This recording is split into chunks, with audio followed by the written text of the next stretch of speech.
उस देश की नागरिक हूं जहां छत्रपति शिवाजी महाराज और सम्राट अशोक जैसा राजा था। मैं उस देश की नागरिक हूं जहां हर 50 मील पर रूप, पहनावा, मजहब बदल जाता था। मैं उस देश की नागरिक हूं जहां डाल डाल पर सोने की चिड़िया को पाया जाता था। मैं उस देश की नागरिक हूं जिसे अपने भूगोल के पहले इस ब्रह्मांड का भूगोल समझ आता था। A very frenetic morning to Honorable Prime Minister Sir, respected Minister Sir.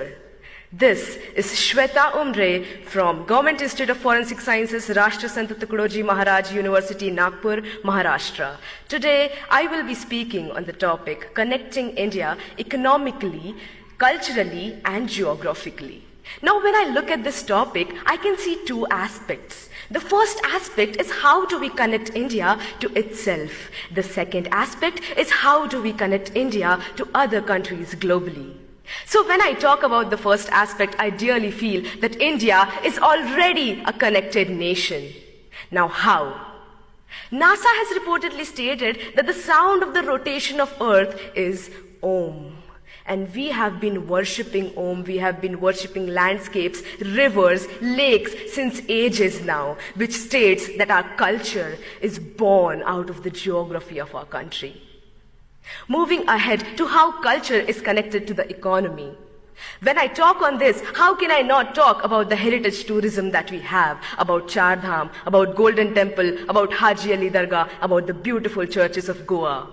This heritage tourism generates revenue for our nation, and this revenue helps us build a better, a stronger economy. And that we have a stronger economy now, it is possible for us to reach to the portions of the country that are in the most remote areas.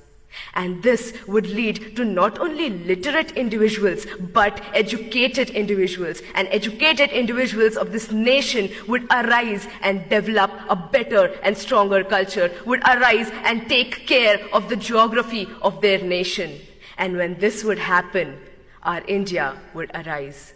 Talking of geography, when I see that people who drink water in Bengal, it comes from the Himalayas. The people who experience rainfalls in Mumbai are the clouds that are coming from Gujarat. And we have the second largest network of roads in the world, thanks to the 3% taxpayers of this country.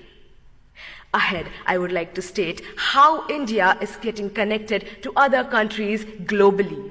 India has always been rich in cultivable land, rich in heritage, and rich is amongst all of you beautiful youth people of this country. This is the reason why countries like superpowers want to come to us and invest on our land. This does not only bring pride and respect to my country, it also generates a very strong economical relationship with countries that are more developed than ours. This is how economical bonds form between two countries, and this is how we start understanding each other's geography. And when economy and geography of two countries mix, there is an exchange of cultures. We adapt their culture, they adapt our culture. With this, I would like to state that the only thing that the youth of India can do is to strengthen this connection that already exists within and inter-India. How can we do this? We can do this by taking active participation and understanding what our responsibilities and our duties towards our country, our nation, our people are. And the day we realize our responsibilities, the day we start working hard, the face of this nation will change. And let's do this. Let's hold our hands, work even harder, and let's do what India was born to do, to build love, to build respect, and to generate peace. I would like to end my say with the quote. जिस दिन तेरी फतह का परचम इस मिट्टी पर लहराएगा, जिस दिन तेरी फतह का परचम इस मिट्टी पर लहराएगा, क्या जमी क्या आसमां ये हिंदुस्तान मिल जाएगा. With this, I end my say. जय हिंद.